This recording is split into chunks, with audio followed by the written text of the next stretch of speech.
And comrades that we know in the corridors of the struggle. Comrade NS, Comrade Mzwandile Takuti, please comrades come and address us. Hali soze, soze, soze, hali soze la tengisa muntu.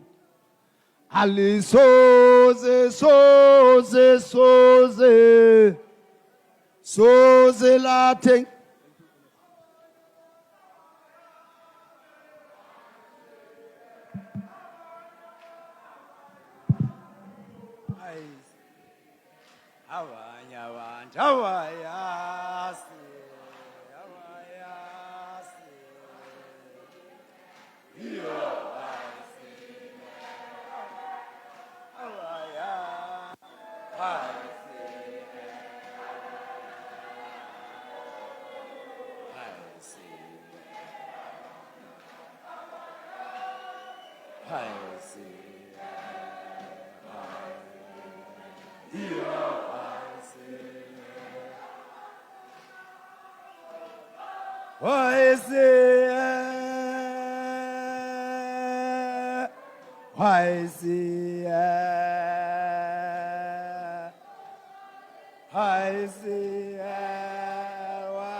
Mandla angawethu Matla Kyaruna, forward to socialism, forward, down with capitalism, down. Long live the South African Student Congress, long live. Long live the South African Student Congress, long live. Long live the Congress of South African Students, long live. Long live the African National Congress, long live. Long live the African National Congress Youth League, long live. Long live Kosati Young Workers, long live. Chikichelu Fasimba, Chikichela. Forward to the Revolutionary Alliance, forward. Thank you, Comrade, Deputy President, to appreciate this opportunity we are given as the Young Communist League of South Africa to honor the third National Policy Conference of the gigantic South African Student Congress. To immediately greet the President of the South African Student Congress, the Secretary General, as well as all members of the National Executive Committee present in this policy conference of the South African Student Congress. To acknowledge the Progressive Youth Alliance partners, the Congress of South African Students present here, to acknowledge the ANC Youth League present here, also to recognize the members of the National Committee of the Young Communist League, led here by our political commission member, Comrade Avu Mamdi. To recognize and appreciate the presence of our mother, the South African Communist Party, represented here by our former chairperson, Comrade Mabuse Mpi.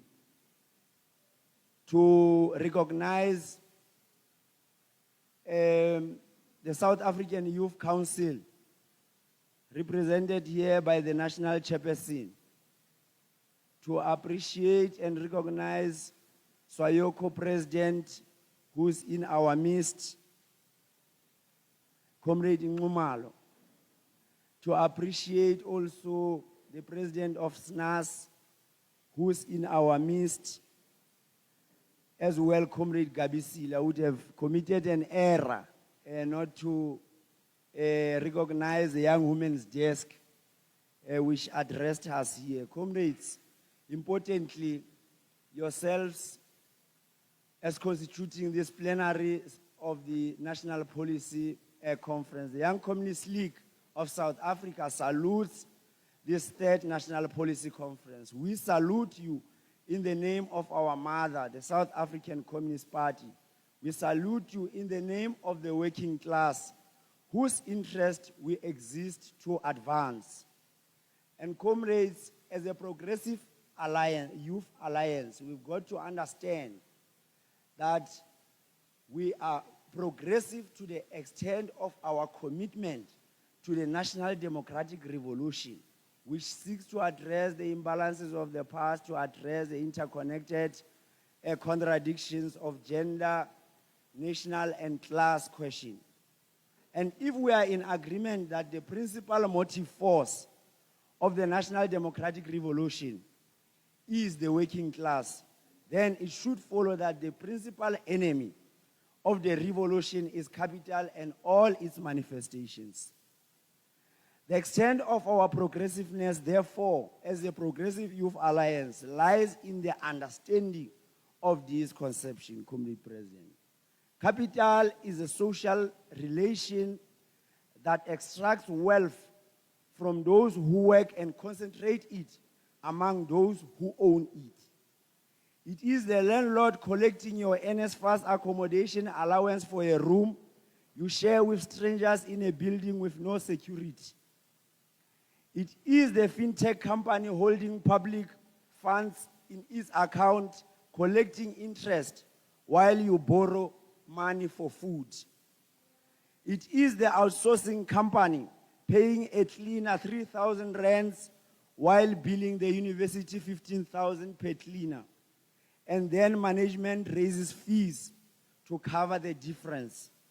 Capital presents itself as a natural, inevitable, and efficient, but its efficiency is measured in profit extracted, not in human development achieved.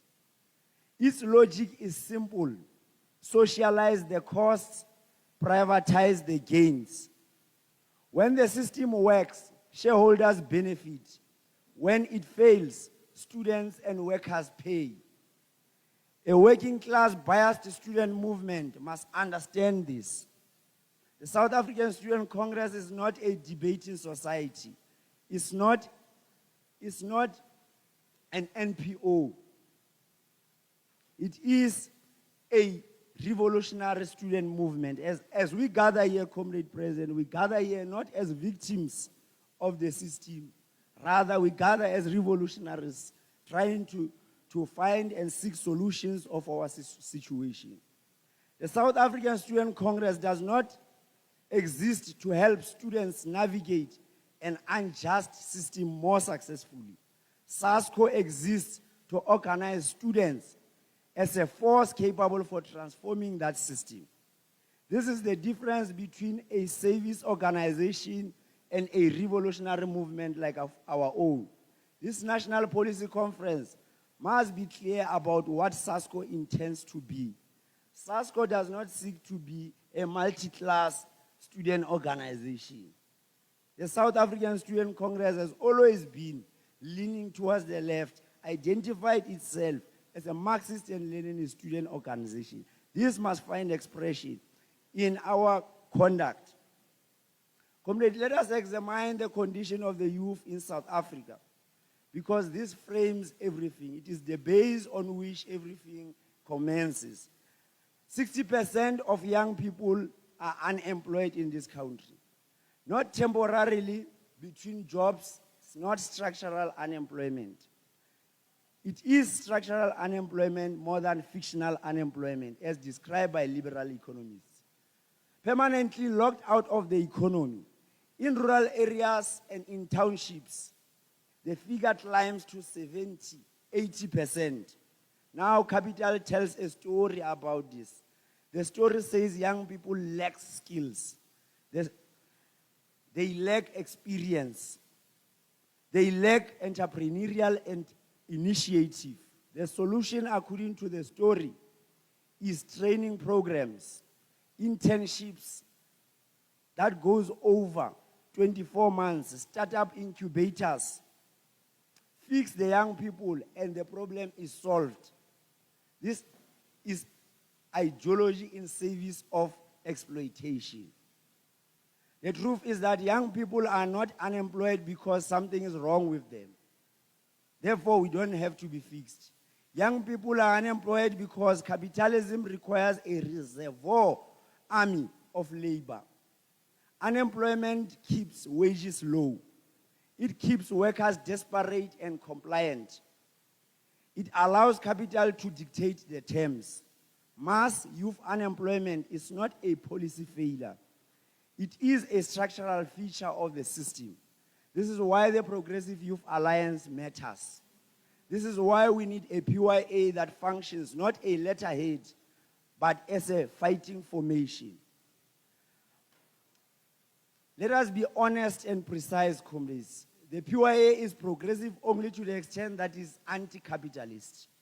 Because we have since said socialism is the most humane system, whereas capitalism exploits, subjudicates, and oppresses.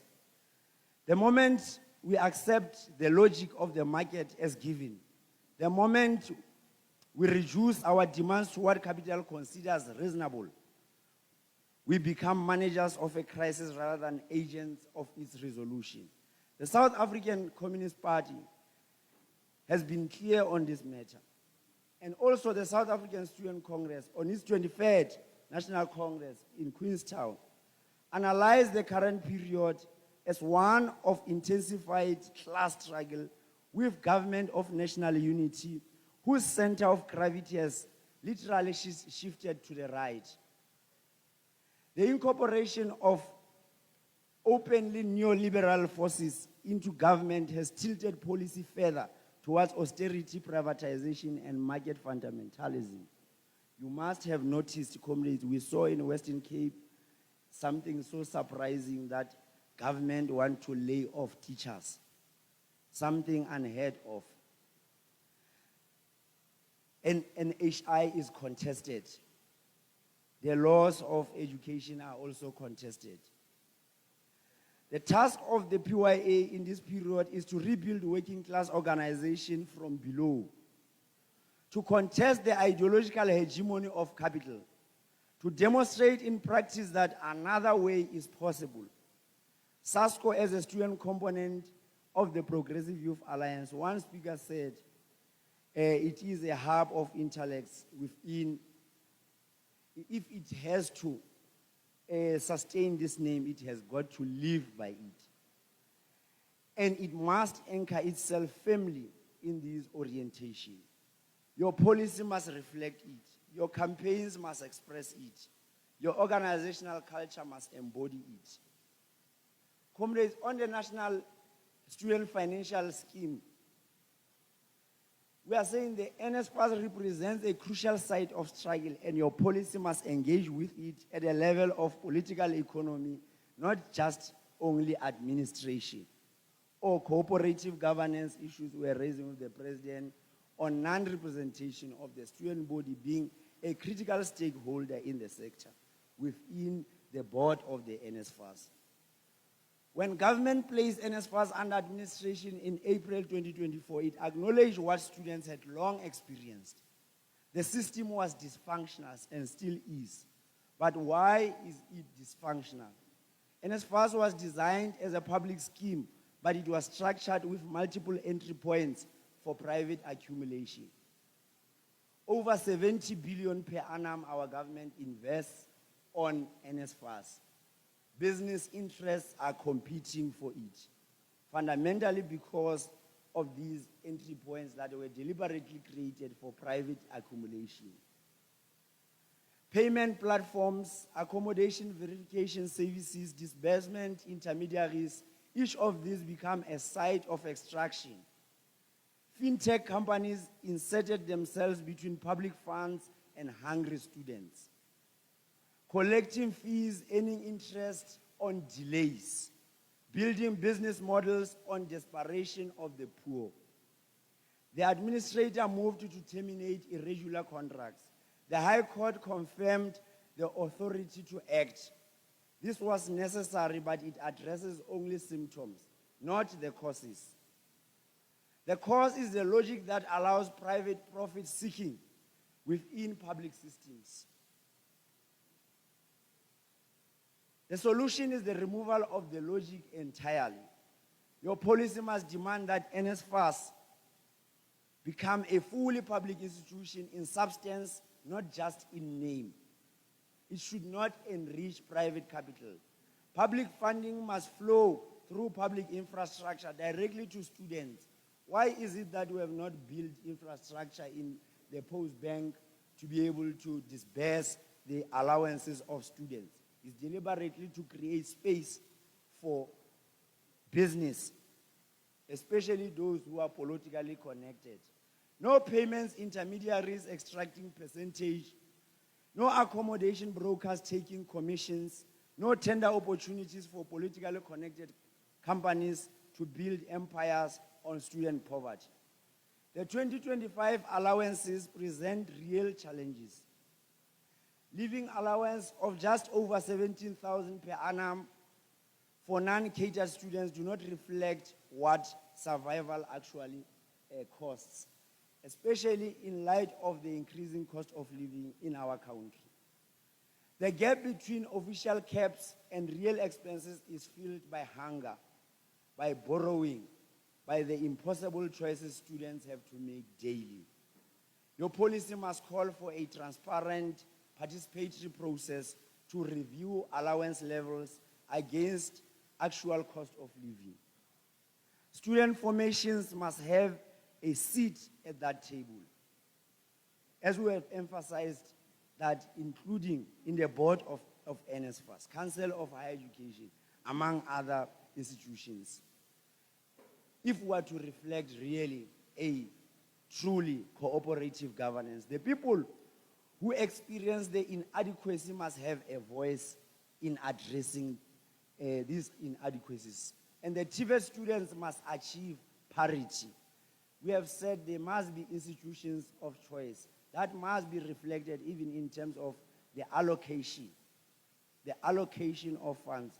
It was so embarrassing to learn that the community colleges only take 10% of the allocation of Department of Higher Education, especially in the midst of what we call a high illiteracy rate, high structural unemployed, being told that is caused by lack of skills or skills mismatches. The hierarchy that treats university students as more deserving than college students has no basis in justice. TVET students are overwhelmingly from poorest households. They face longer travel distances, older infrastructure, more limited support services.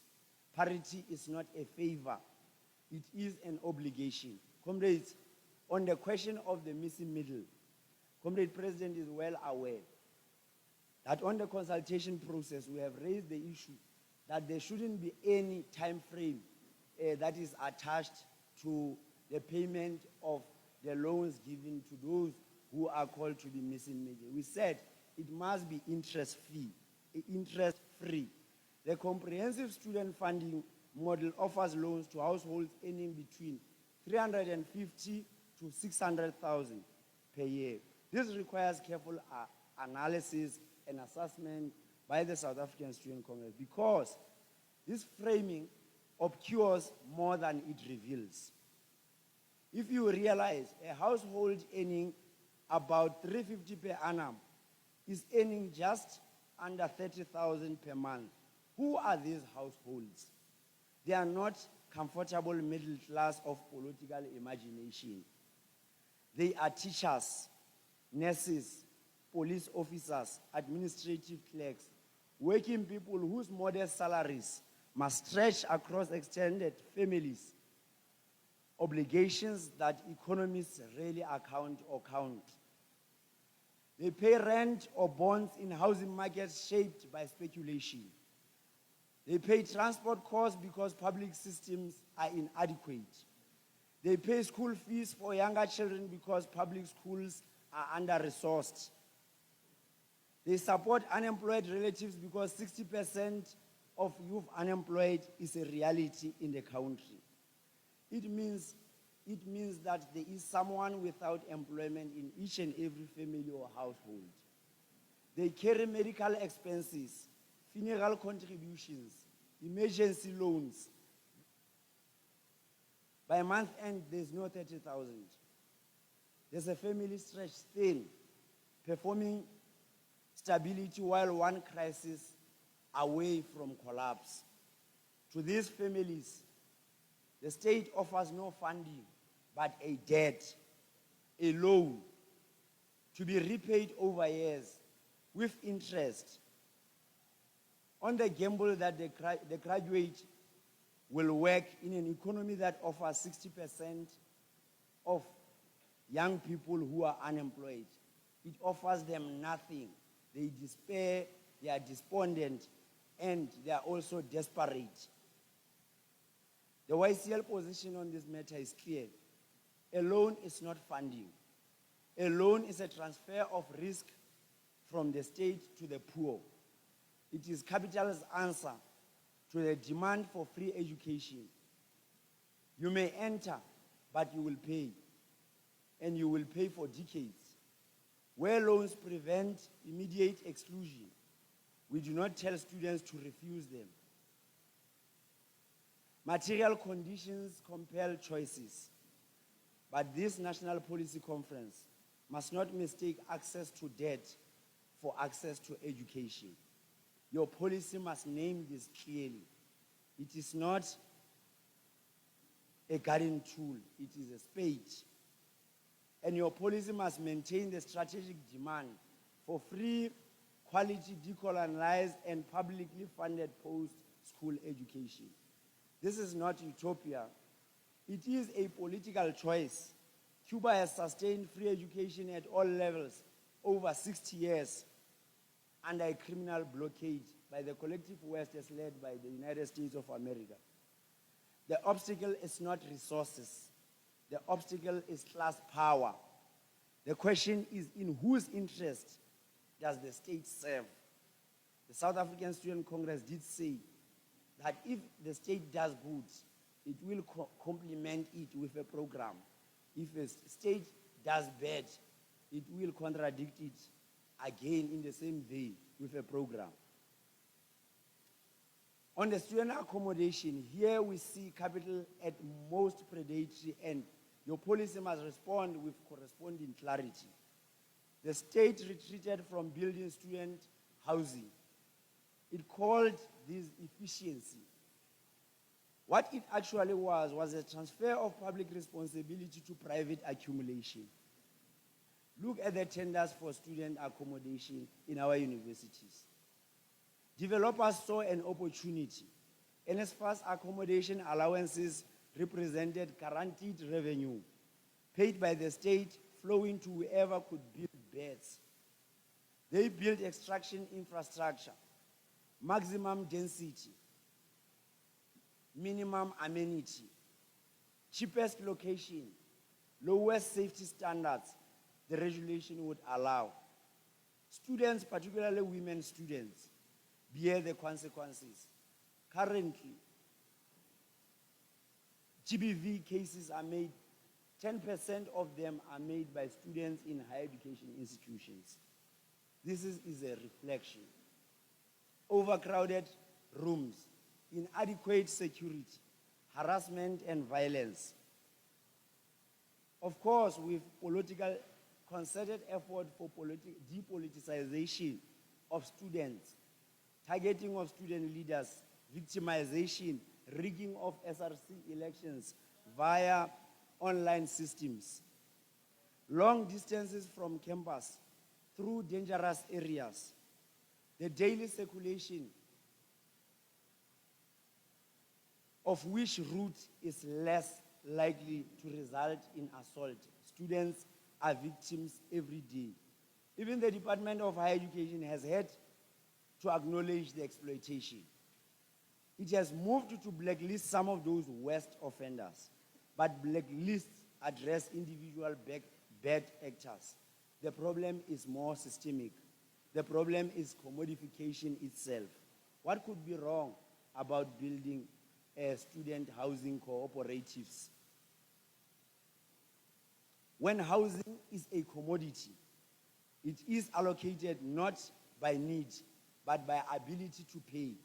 Hence, we sleep in libraries, squat, subject ourselves to sugar daddies, and all that. Those with the least to pay. This is not a distortion of the market. This is how markets function. Your policy must demand a public student housing program, not as a distant aspiration, but as an immediate priority. State investment in building residences, public ownership, democratic management with student participation, quality standard enforced because the state, not the profit motive, is the landlord. For private accommodation that continues to house students, your policy must demand strict regulation, accreditation with real consequences, safety standards with enforcement mechanisms, rent ceilings tied to allowance levels so that landlords cannot simply absorb whatever students receive. Everything, they take everything. Now we also understand that they have built oligopolies that extract profit out of this thing. And your policy must address these matters, including the gender-based violence in residences, as a systematic issue, not a series of individual incidents. Institutions must be held accountable for safety of students they house or accredit housing for. Where they fail, there must be consequences. Comrades, academic exclusion is the greatest enemy of the student movement. This is an area where ideology does heavy work disguised as neutral administration. Your policy must cut through the disguise. When a university excludes a student for academic underperformance, it presents this as upholding standards. But what it actually means, a student arrives from a school that was systematically under-resourced for decades. She qualifies for NSFAS, but her funding is delayed for 3 months. Remember, this is an enabler of academic success. Failure from which to receive, it goes without saying that you will underperform. During those months, she is hungry, cannot afford transport to campus, cannot buy textbooks, borrows notes, borrows data, food from students who have little themselves. She fails and she falls behind. She fails the module. The institution excludes her. Who has failed here? The student or the system? The institution admitted her knowing where she came from. The state promised funding and did not deliver. The system placed her in impossible conditions and then punished her for not transcending them. An academic exclusion in this circumstance is not the maintenance of standard. It is the offloading of systemic failure onto individual students. It is class violence conducted in academic language. Your policy must require that students be excluded without documented evidence that the institution provided meaningful support. What is it that the student support service is meant for in our institutions? Tutoring, mentoring, counseling, material assistance where necessary. Then if an institution has done all this, then it can safely say we can exclude the students. If the institution did not support the student, it has no moral authority to exclude that student. Your policy must guarantee meaningful appeal processes with student representation. Your policy must call for a disciplinary ombudsman in the Department of Higher Education, not to rubber stamp, but a genuine review of whether the institution met its obligation. I mean, we are paying a lot of money for this education. And your policy must embrace. Pass 1 and pass all organizing principle. This is not a demand to award qualification without work. It is a commitment to collective success. If one of us from these conditions can pass, all of us can pass with the right support. So we're saying, in line with what SASCO said, that SASCO must be a first friend on campus. We must organize study groups, share resources, tutor each other.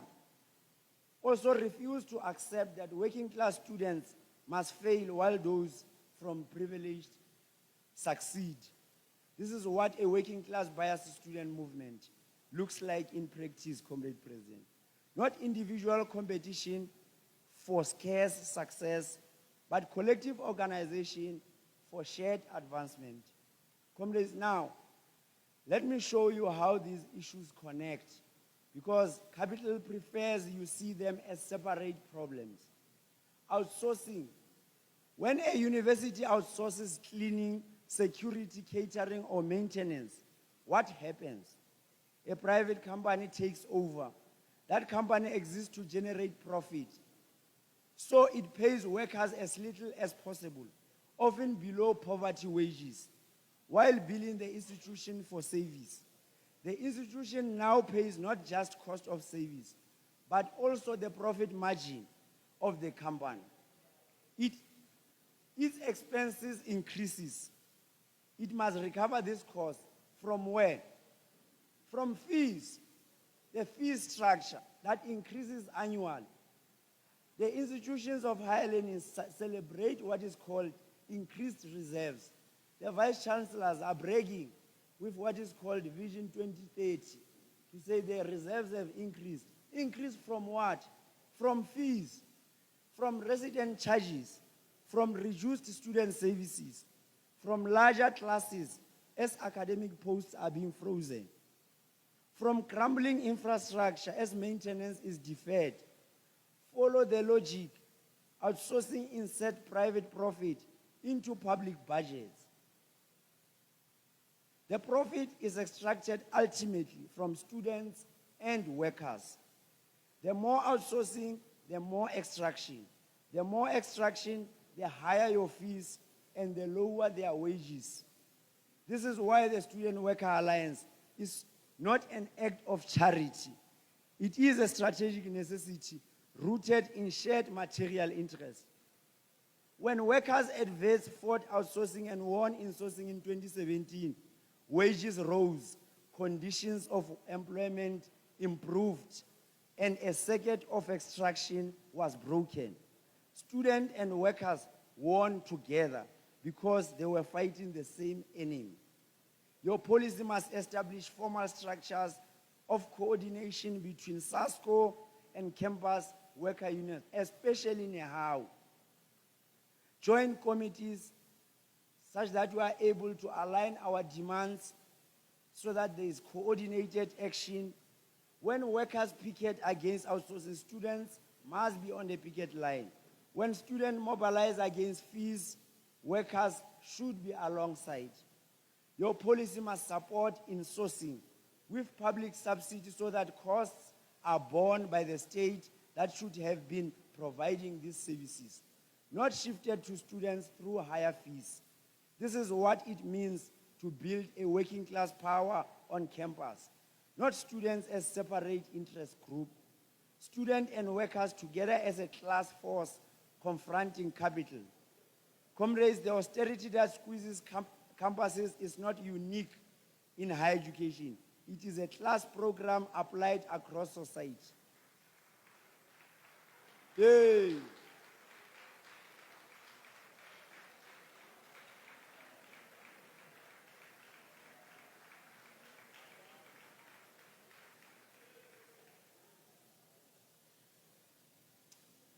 Comrade President, debt servicing now consumes over 20 cents of every rand that the state collects. This reflects austerity. More than health, more than basic education, bond holders are paid first.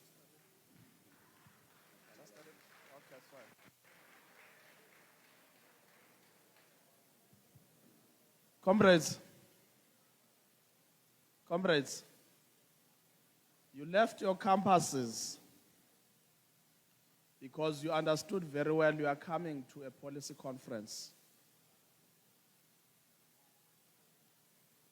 And because you are sitting with your provincial leaders right now, we want the provincial leaders to note people who are doing things out of malice. It is important that we understand where we are. Students of South Africa are in crisis. They need our solutions. YCL is here to provide one of those solutions. Please, let's respect each other. Conclude, Ernest. Thank you, Comrade President. So we are saying, comrades, every budget that prioritizes debt repayment over social investment is a class choice. Every Minister of Finance who presents austerity as a necessity rather than a choice is providing ideological cover for capital. This is the context in which the South African Communist Party has taken a decision of historic significance, an epoch-making resolution. The SACP will contest the 2026 local government election on its own. And I will explain why this matters, because it connects directly to the struggles of students. Local government is where services are delivered or not delivered. It is in our campuses where we always are with challenges of water, electricity, among other things. It is where water flows or does not flow, where refuse is collected or piles up, where streets are lit or dark, where clinics function or not. It is the level of the state closest to the daily lives of the working class communities, and it is collapsing. The Auditor General reports year in, year out bear testimony to this. Look at your home communities. South African Student Congress said we are members of communities before we are students. Sewage in the streets, water that comes brown or does not come at all. Electricity is cut for hours every day in the name of load shedding or reduction. Potholes that become permanent features of our infrastructure. Councillors who vanish after elections. Officials who treat public resources as personal property. 30 years of voting has produced this. The working class votes. The working class suffers. Something different is required. The SACP will go directly to the people and offer an alternative rooted in the working class organization. Not promises made from distance by candidates emerging from community structures. Not delivery from above, but participation from below. Not patronage, but power. This matters to students concretely. Where do you go when the semester ends? Obviously, you go home to these communities whose infrastructure is collapsing. Your families live with the consequences of municipal failure. Where will you seek work when you graduate? 10% of the graduates are unemployed existence in South Africa. In local economies shaped by whether municipalities function, no water means no investment, no electricity means no industrialization, no roads means no pathway to development. Local government functionality is a precondition for economic inclusion. And consider this, the same austerity logic that collapses municipalities is the same logic that underfunds the NSFAS. The same class interests that capture municipal procurement capture student funding. The same system that fails to deliver water fails to deliver education or teaching aids. The fight for functional local government and the fight for accessible education are not separate struggles. They are fronts in one war against capital's program for our country. Your policy should engage with this, building working class power at local levels, strengthen the base which all other struggles are waged. We must also address what education is for. because access to a colonial system is not liberation. We have got to demand a free and decolonialized education. The People's Red Caravan embodies this alternative orientation we are talking about in practice.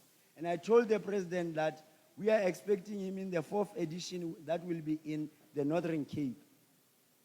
It advocates for self-reliance, not reliance on patronage or khoba. Cooperative production, building community capacity, rather than waiting for capital to provide opportunities than they never come. Too many of our young people are trapped in politics of patronage, khoba, waiting for tenders, waiting for deployment, waiting for someone with connections to open a door. This breeds dependence. It feeds corruption. It turns citizens into clients and reduces democracy to competition for access to those who control resources. The alternative is collective self-organization. Your policy must engage with this. Our struggle is not isolated.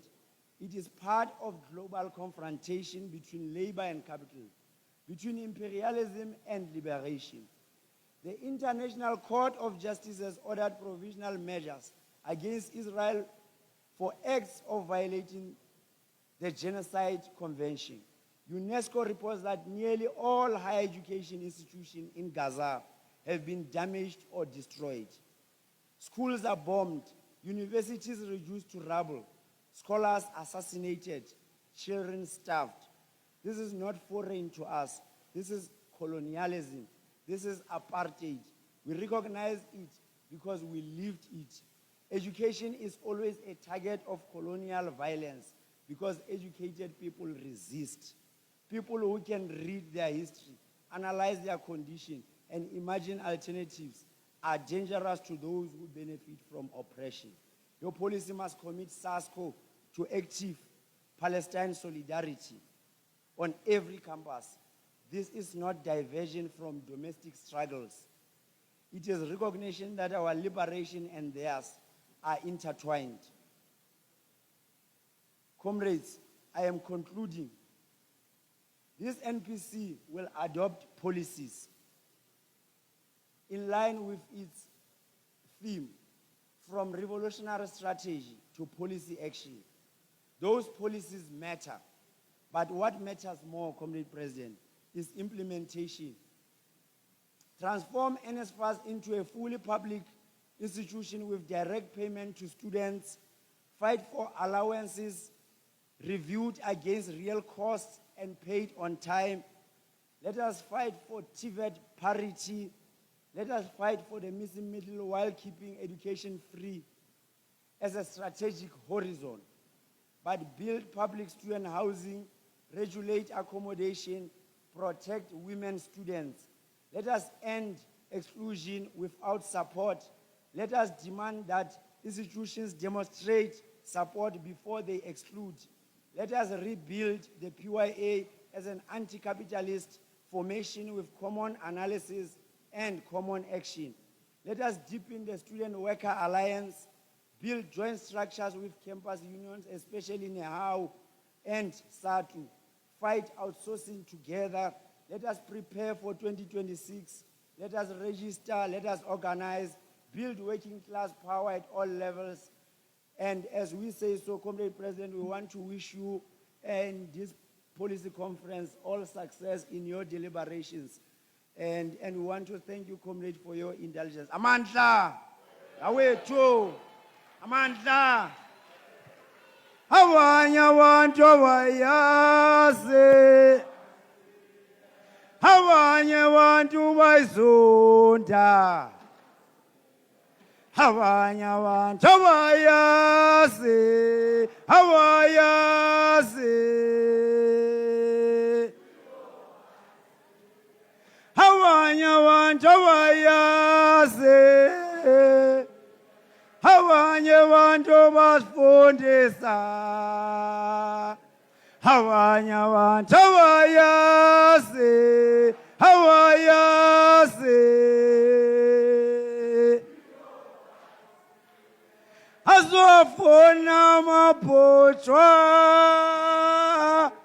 asafuna makapitali thina sifuna isocialism icommunism amandla awethu iagenda yamakapitali iagenda yamakapitali iagenda yamakapitali iagenda yamakapitali sethi yabulala uKhrisani iagenda yamakapitali sethi yabulala uKhrisani iagenda yamakapitali. Thank you.